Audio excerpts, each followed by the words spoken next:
আমি হিন্দু খ্রিস্টান বৌদ্ধদের বলি, কোরআন যদি চালু হয়, এর আইনটা যদি চালু হয়, আপনারাও শান্তি পাবেন। আপনাদের মুসলমান হওয়া লাগবে না, হিন্দু এবং খ্রিস্টান থাকা অবস্থাতেই আপনারা শান্তি লাভ করবেন।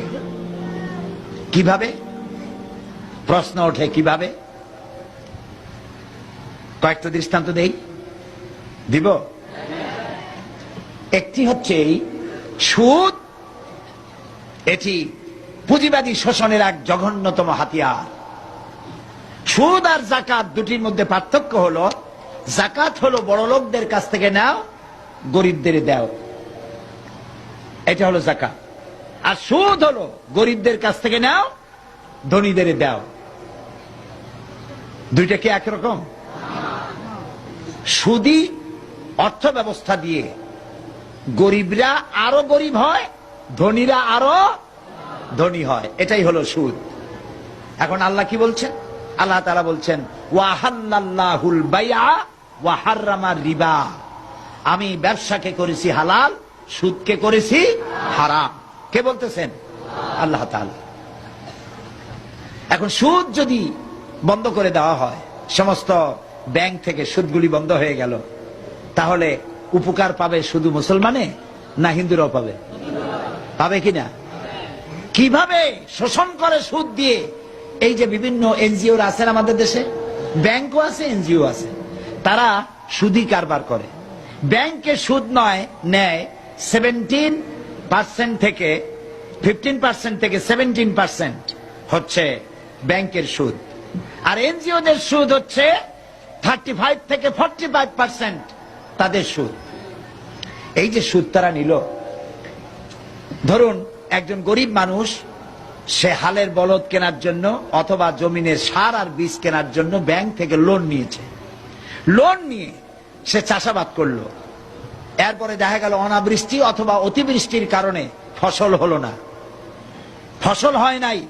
লোকটা তো ব্যাংকের কাছে ঋণী, এই ঋণ শোধ করবে কি দিয়া? ব্যাংক বৃষ্টি হয় নাই বলে, ফসল ভালো হয় নাই বলে ব্যাংক কি তার সুদ মাফ করবে? করবে না। তখন গরিব লোকটা কি করবে? তার বইয়ের সোনার শেষ বালা, শেষ চুরি গাছা, মায়ের চুরি গাছা, হালের বলদ জোড়া বিক্রি করে সুদের টাকা পরিশোধ করতে হবে, ঠিক কিনা? তাহলে গরিবের টাকা ব্যাংকে জমা হলো, ব্যাংকে টাকা রাখছিল কারা? কর না কেন? ধনীর টাকায় বরকত হইতে থাকলো, আর গরিব নিঃশেষ হতে হতে আরো নিঃশেষ হয়ে গেল। এখন ওয়াহাল্লাল্লাহুল বাইআ ওয়া হাররামার রিবা, আল্লাহ বলেছেন সুদকে হালাল, হারাম করলাম, ব্যবসাকে করলাম হালাল। এখন সুদ যদি ব্যাংক থেকে বন্ধ হয়ে যায়, সমস্ত ব্যাংক থেকে, তাহলে উপকার হবে শুধু মুসলমানের না উপকার হবে কাফের, হিন্দু, খ্রিস্টান, বৌদ্ধ সকলের উপর? বলেন বলেন। এখন এই সুদ কিভাবে বন্ধ করবেন আপনারা? সুদ এর মধ্যে 70টি গুনাহ। 70 গুনাহ হলো নিজের মাকে, গর্ভধারিণী মাকে বিবাহ করা। ঘৃণার সাথে বলেন নাউজুবিল্লাহ। এইটা যদি হয় ছোট্ট গুনাহ, 70টা গুনার ছোট্ট গুনাহ এই, বড় গুনাহটা কি? আমি হাদিস শরীফ খুঁজেছি, বড় গুনাহ হাদিসে পাই নাই। খুঁজতে খুঁজতে কোরআন শরীফে পেয়ে গেছি বড় গুনাহটা কি। বড় গুনাহ হলো সূরা বাকারার মধ্যে আল্লাহ তাআলা বলেছেন, সুদের অপকারিতা একটা রুকু ব্যাপী আলোচনা করে তারপরে শেষ দিকে গিয়ে আল্লাহ তাআলা বলেছেন, ফাইন লাম তাফআলু ফাযানু বিহারবিন মিনাল্লাহি ওয়া রাসূলিহি। এই সুদকে যদি ছেড়ে না দাও, তাহলে আল্লাহ এবং রাসূলের বিরুদ্ধে, আল্লাহ এবং রাসূলের পক্ষ থেকে যুদ্ধের ঘোষণা রইল। পারবা আল্লাহ এবং রাসূলের সাথে যুদ্ধ করতে? যারা জবাব দিলেন না তারা পারবেন? আল্লাহর সাথে যুদ্ধ করবা? 1.5 মিনিট একটা আঘাত দিলেন, এই যে সুনামি হয়ে গেল না, ওটা যদি হয় সুনামি, তাহলে দুর্নামিটা কি? Thailand, Malaysia, Indonesia, Sri Lanka, Tamil Nadu, 1.5 মিনিটের এক ধাক্কায় 3.5 লক্ষ মানুষ দুনিয়া থেকে বিদায় হয়ে গেছে। 1 লক্ষ মানুষের খোঁজ নাই। বাড়ি ঘর, দালান কোঠা মিসমার হয়ে গিয়েছে। সমুদ্র থেকে 33 ফিট উঁচু হয়ে পানি এসে সমস্ত এলাকা ভাসাইয়া ধসাই দিয়েছে। টের পাও আল্লাহর কত বড় শক্তি? সুবহানাল্লাহ বলো। আল্লাহ তো যুদ্ধের ঘোষণা রইল। এইটা হলো সুদের সব থেকে বড় পাপ। এই সুদ ওয়াজ করে বন্ধ করা যাবে? আমার মতো সাইদি লাখো কোটিও ওয়াজ করে করে শেষও যদি হয়ে যায় সুদ বন্ধ হবে না। এদেশের আলেমেরা পীরেরা হাজার বছর ধরে ওয়াজ করেছেন, সুদের বিরুদ্ধে সুদ বন্ধ হয় নাই। ওয়াজ করে যদি সুদ বন্ধ করা যেত, জেনা বন্ধ করা যেত, তাহলে রাসূলুল্লাহর চাইতে বড় ওয়াইজ আকাশের নিচে জমিনের উপরে আর নাই। তিনি ওয়াজ করে বন্ধ করতে পারতেন, ঠিক না ভাই? রাসূলুল্লাহ ওয়াজ করে বন্ধ করতে পারেন নাই। কি করে বন্ধ করছেন? আইন করে বন্ধ করেছেন। কি করে বন্ধ করেছেন? আইন করে। সুতরাং ওয়াজ করে তাফসীর করে সুদ জেনা মদ বন্ধ করা যাবে না। বলতে পারেন তাহলে আপনি এত চিল্লেন কেন? বলতে পারেন আমি চিল্লাই মোটিভেশন করার জন্য, আপনাদের ব্রেন ওয়াশ করার জন্য। আলহামদুলিল্লাহ, ঠিক ব্রেন ওয়াশ হবে ইনশাআল্লাহ। বলেন ইনশাআল্লাহ। ইনশাআল্লাহ কিভাবে হবে? সুদ বন্ধ হওয়ার জন্য, জেনা মদ বন্ধ হওয়ার জন্য একটা জায়গা আছে বাংলাদেশে। জায়গাটার নাম কি? মাশাআল্লাহ, আপনাদেরকে 100% দিয়ে দিলাম মার্ক। পার্লামেন্ট। পার্লামেন্ট পার্লামেন্টে কেমনি বন্ধ হবে? এই যে পলিথিন বন্ধ হয়েছে না, পলিথিন বন্ধ হইলো কেমনে? সাতকানিয়ার মৌলানা সাহেবরা ওয়াজ করছে যে আপনারা পলিথিন ব্যবহার করবেন না, এটা কবিরা গুনাহ। পলিথিন ব্যবহার করলে কিয়ামতে 7 দিন দোজখে থাকবে, এরকম বলছে? বলেনি। পার্লামেন্টে বিল উঠছে, পলিথিন একটা সর্বনাশী জিনিস।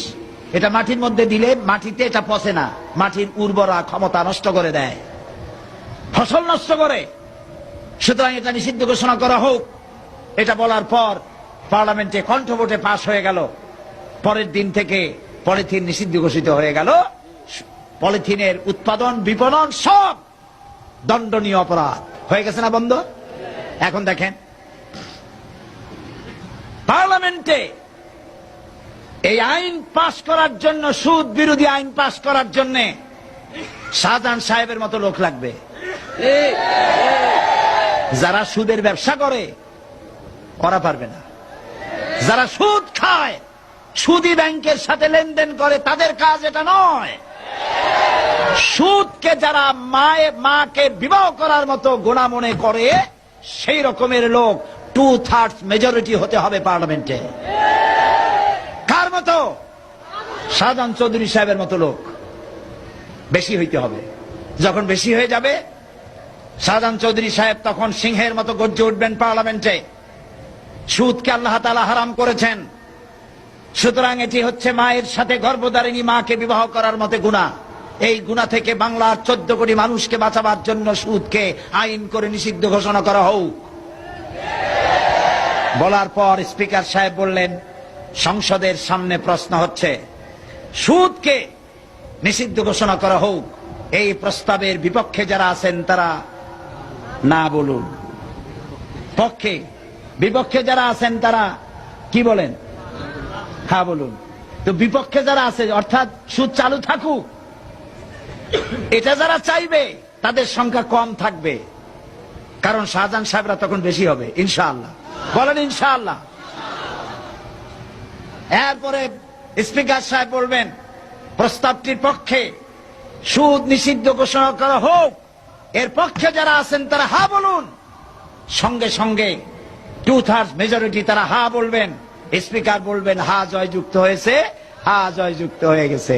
পরের দিন থেকে সোনালী, পুবালী, রূপালী, শ্যামলী, চৈতালি সব ব্যাংকে সুদ বন্ধ হবে নাকি হবে না বলুন?